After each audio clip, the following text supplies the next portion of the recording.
pasado por la Unidad 20 del Servicio Penitenciario Federal, integrando el Gabinete Criminológico. En el año 1979 ingresó como psicólogo de dedicación exclusiva en el Hospital Provincial de Neuquén, en el Servicio de Salud Mental. Ha participado en la zona metropolitana de la ciudad de Neuquén y en 2 centros de salud, el Parque Industrial y el Progreso. Luego regresó al hospital, ejerciendo en 2 oportunidades la jefatura del Servicio de Salud Mental. Y en forma paralela ingresó a la universidad en el año 1983 como docente y concursó como profesor adjunto en el año 1987 en el área de Psicología Social. Aún se desempeña como docente en la carrera de Psicología. Ha participado en estrategias grupales, las más antiguas con el grupo de pacientes psicóticos. Una de las estrategias que ha desarrollado es los grupos de admisión, con los cuales han hecho los primeros intentos en la década del 80 y desde hace 22 años vienen funcionando estos grupos de admisión en distintos lugares de la provincia. El último grupo se desarrolla en el Hospital de General Roca.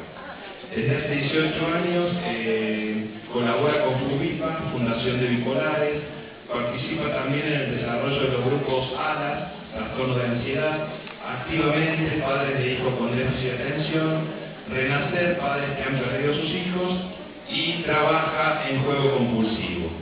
Desde hace 4 años dicta un seminario optativo sobre terapia grupal en la Universidad Nacional de Comahue, luego de 7 años de dictar psicoterapia individual y grupal en la Universidad de Flores. Así que bueno, Jorge, te damos la palabra. Bueno, la verdad, decía Mabel que habla 2 días, pero por eso.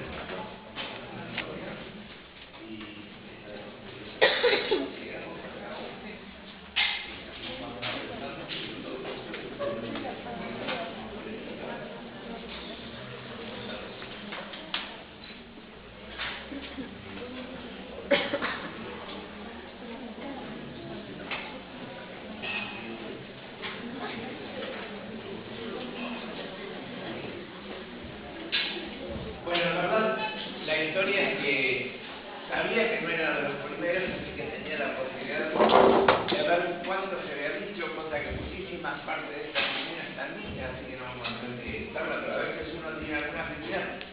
Por ejemplo, porque nos invitan a hablar a veces de todas las tradiciones. Yo digo que he quedado como ligado al juego. La meditación me gusta mucho cuando charlamos a veces explicar que uno las elecciones que ha ido haciendo a veces tienen que ver con factores circunstanciales, ¿no? Y voy a decir algo ahora. Siempre trabajé en el hospital de Neuquén, que siempre casi siempre hubo un servicio, un grupo de adicciones. Entonces esto me llevó a que supuestamente no teníamos, uno de salud mental que no tenía que ver adicciones. Y esto me gustaría remarcarlo porque tendría muchas expectativas de que ustedes sean psicólogos de todos los problemas, porque acordemos que hoy en día el psicólogo de privado generalmente hay cosas que no toca, que quedan ligadas a las instituciones públicas. Por ejemplo, la violencia. ¿Quién se encarga de un paciente con violencia en su consultorio? Que supuestamente es más tratable a veces, o aparentemente puede ser más tratable que una línea. Así que yo en su momento parecía que las adicciones no las tenía que ver. Pero en algún momento salí del hospital, fui a un centro de salud y se supone que en el centro de salud sí me tocaban las adicciones. Así que también me tuve que empezar a preguntar sobre este tema. No sé, en algún momento también como Mabel hemos tenido que usar, porque la primera vez que yo escuché una jornada sobre comunidades terapéuticas fue gracias a que la organizó acá el doctor Bonolino. Estaban todavía tratando de formarse, vino gente de Casa del Sur. Y ahí también aprendí que la comunidad terapéutica no tiene que ver con un lugar o con una internación, sino que es una estructuración de actividades. Hasta un hospital sería bueno que tuviera una forma de comunidad terapéutica, ¿no? Pero bueno, les cuento, quiero llegar al punto, ¿por qué me ligué al juego? Porque yo era psicólogo, tenía unos cuantos años. Yo digo siempre que tengo no sé por qué, pero me puedo seguir sorprendiendo de ciertas cosas que pasan. Y en una oportunidad, una persona que yo conocía, porque estábamos en un servicio que tratábamos de ver en esos momentos familiarmente, teníamos una estrategia sistémica de atención, y teníamos una paciente que venía funcionando como psicótica, y entonces hacíamos entrevistas familiares. Y el marido de esta paciente, que era bastante cumplidor, que venía, pero le podía criticar algunas características obsesivas que tenía, esas cosas, todo bien, pero un día me golpearon la puerta en la mañana, o me recibieron, me esperaban en la puerta y me dijeron, tengo que hablar con usted porque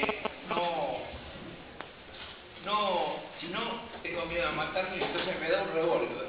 Estuve toda la noche con esto, dando vueltas, y se lo vengo a dejar porque no sé qué va a pasar.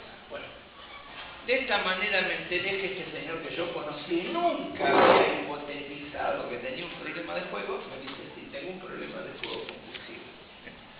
Si bien nos va bien económicamente, siempre estoy endeudado, ¿no? Así que me enteré de esta manera. Por lógica que esta experiencia, por suerte traumática para mí, me llevó a que abriera un poquito la cabeza y empezara a contemplar este tema. Y decir, no habrá otros que tengan problemas y yo no me di cuenta. Y entonces, en las próximas 2 o 3 semanas descubrí 2 o 3 personas con problemas de juego. Y después, lo que me pasó es que a partir de prestarle atención a estas cosas, después los compañeros empezaron a mandar. O sea que no necesariamente, yo no terminé nunca asistiendo a pacientes de juego en el sentido de que lo que hice con esta persona fue mandarle en ese momento un grupo de ayuda mutua que había en Roca. Hubo una buena resolución, o sea, ayudó el grupo. Y esto me dejó también con la idea, porque ese grupo en algún momento dado se cerró, de construir un grupo en la UTE. Y creo que ahora hace poco cumplió 10 años el primer grupo que volví a formar de juego compulsivo, que después tomó la forma de jugadores, tomó la cultura de jugadores anónimos. Podríamos tratar de precisar, porque ahora yo con Marcela me decía, vos tenés que pasarlos un poco ahora del cerebro a la psicología, lo más psicosocial. No quiere decir que uno sea más valioso que el otro, tiene que ser complementario. Yo estaba hablando Mabel y yo decía, la verdad que lo que voy a decir yo de juego casi todo lo que dijo Mabel, en todo caso. No vamos a decir cosas muy distintas, o del uso, del abuso, pero vamos a tratar de ver algunas cuestiones que son más psicológicas, vamos a tratar de ir pasando el cerebro, hacer otras cadenas. Tengo un hermano, sí. No del cerebro en la psicología, sino que en la particularidad que le toca a Jorge y que se dedica a Jorge, digamos, había una cosa que me llamaba la atención en relación a lo que venía tratando el doctor Bonorino, Abel, que en tu metida no estaba la sustancia. También una traducción. Luego la traducción de Jorge va por cuenta de él. Yo siempre digo que cuando uno quiere decir algo del otro, yo también voy a decir algo de ellos. Hoy voy a poder evitarlo, pero yo en algunas charlas tengo que decir, a veces digo, por ahí acá tengo la posibilidad, yo también agradezco esta jornada porque estoy aprendiendo, cosa que me parece importante, ¿no? Que a veces uno no es que tiene que aprender lo nuevo, tiene que actualizar la información que tiene, porque se va actualizando todos los días. En una charla común yo diría que tengo un hermano que investiga neurobiología, y él fue uno de los primeros que me contaba esta historia de cuando se empezó a tratar de invertir mucho dinero, porque la morfina, que es la droga más adictiva que existiría, y que a veces es usada médicamente, es muy difícil a veces después revertirlo,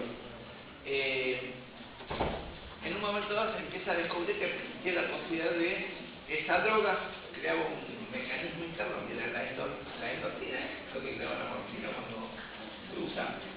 No, pero se une con el endorfina. Y entonces en un momento dado se puede tratar de sintetizar esto. Y diciendo, bueno, si logramos encontrar lo que genera dentro del organismo, esto que genera dentro del organismo, no va a ser adictivo, podemos darlo sin problema. Y cuando se pudo sintetizar se encontró que era más adictiva que la morfina todavía, ¿no? O sea que parece que nosotros podemos generar drogas, podemos como volvernos adictos a la droga. Y ahora aprovecho cuando hablaba Mabel, en un momento dado, muchas cosas que decía con la cocaína.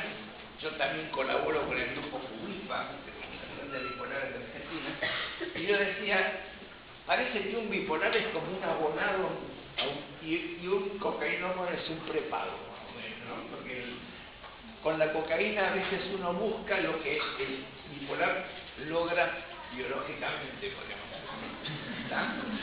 Y en Pablo pasa lo mismo, porque en el bipolar, que son adictos a sus crisis, me encanta estar maníaco, no les gusta estar depresivo, resulta que las quisieran extender, pero alguna vez acaban. Pero cuando se acaban, lo que pasó es que también gastaron, como vos ponías el ejemplo de la dopamina, terminaron gastando las dopaminas que tenían. Entonces por eso también, lamentablemente, pagan más caro todo el abonado. Vieron que el abonado, lo que pasa es que el abonado habla los 15 días, no un rato, ¿no? Habla 15 días bien, después tiene que privar. ¿Por qué le pasa eso? Consume unos cuantos, bastantes dopaminas todo un tiempo y después se queda sin vitaminas. Pero bueno, se dan cuenta que me disperso un poco, pero trato de motivarlos a que vayamos pensando en una cuestión más psicológica. Pero les contaba con respecto al juego, que por esto me ligué al juego. Y a mí me gustaría que ustedes no tengan que tener esta cuestión de que tengan que tener una situación traumática en su profesión para poder descubrir estas cuestiones. Una experiencia más y terminamos con las anécdotas. Hace mucho tiempo yo coordiné un grupo de estudio en Bariloche y me acuerdo que tenía una psicóloga que estaba con una cirrosis. Y ella me decía, dentro de las cosas que en algún momento dado pudimos compartir en la charla, yo tengo un enojo terrible como terapeuta, que yo fui toda la vida a terapia. Mi terapeuta nunca me señaló el problema que yo tenía con el alcohol. Hoy en día tengo pocas chances de vivir, tengo una vida bastante limitada, porque nunca mi terapeuta me señaló que tenía un problema con el alcohol. ¿Correcto? Así que bueno, eso me gustaría que ustedes no sean psicólogos, que se les pase ciertas cosas. Por ahí una cosa que yo tengo como psicólogo antiguo, es que yo sé que si hay un epiléptico, no voy a resolver psicológicamente la epilepsia, pero sé que la epilepsia le produce características de personalidad, le produce una conducta particular y tengo que tenerla en cuenta en el momento que estoy trabajando con él. O sea, esto de ser psicólogo solamente para los problemas de la subjetividad no estaría bien contemplado si lo restringimos demasiado el término de subjetividad. Un epiléptico tiene subjetividad y algunas no se va a explicar por ninguna cosa que le pasa a un infante.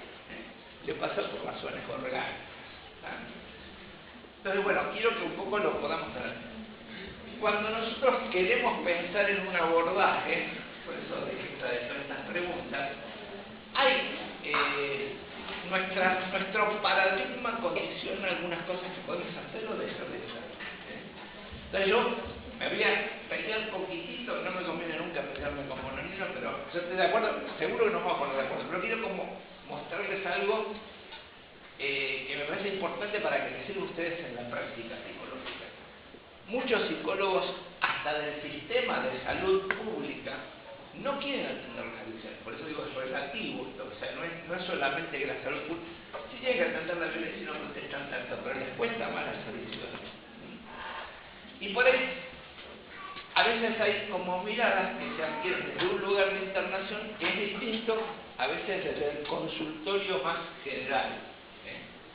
Porque hoy en día el enfoque que se usaría, a ver, ahora sí, tenemos que volver mucho más. ¿Vamos a pasar por ahí? Sí. ¿Querés pasarlo? Sí, no. Me aprovecho la imagen para decirles lo siguiente, porque estaba pensando de una manera, pero vamos a tratar de explicar todo esto. El cigarrillo, una cosa que me sorprendió hoy, al escucharlo a Esteban, que lo he escuchado muchas veces, es que le dio mucha más importancia a lo que es psicosocial. porque dijo algo que es clave. Dijo, el problema, el adicto no lo ve, los primeros que lo van a ver son sus familias. Y el cigarrillo es un paradigma en este sentido, porque vamos a ver una cosa, cuando pensamos en una adicción tenemos que pensar que dónde es donde impacta más y dónde hace más daño. El cigarrillo es sumamente dañino en nuestro organismo, pero no son malas las consecuencias que trae en nuestra conducta. ¿Por qué muchos estudiantes son fumadores? Porque ayuda a concentrar la atención, por ejemplo. Tiene algunos efectitos antidepresivos, pero el cigarrillo nos puede matar de un infarto, o hoy en día que se muere menos la gente de infarto, llega con una mochilita de oxígeno a cierta edad. Pero no es necesariamente desde la conducta donde nos aprisiona. Ahora, me gustaba marcar una cosa. Con el cigarrillo es una de las adicciones que ha habido más éxito en los últimos años, en los últimos 30 años. Cuando yo era adolescente, el 98% de las personas fumaban. Y hoy en día está mucho más bajo. ¿Se entiende? ¿Por qué es esto? Porque en determinado momento tomamos conciencia que al que más jodíamos era el otro.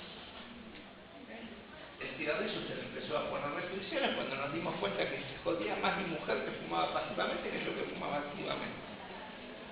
Y mi mujer dijo, basta, no fuma más. Además, antes los chicos estaban expuestos al cigarrillo.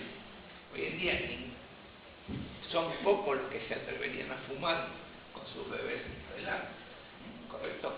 Entonces, la cuestión del otro tomó un partido importante en esto de que se vaya disminuyendo. Yo era un fumador empedernido que en una clase podía llegar a fumar 8 cigarrillos, una clase de 2 horas. Primera restricción, no podés fumar más en el auto. En vez de 8 podía fumar 2, uno prendiéndolo con el otro en el recreo de tomaba. Y ahora no puedo fumar más en el pasillo.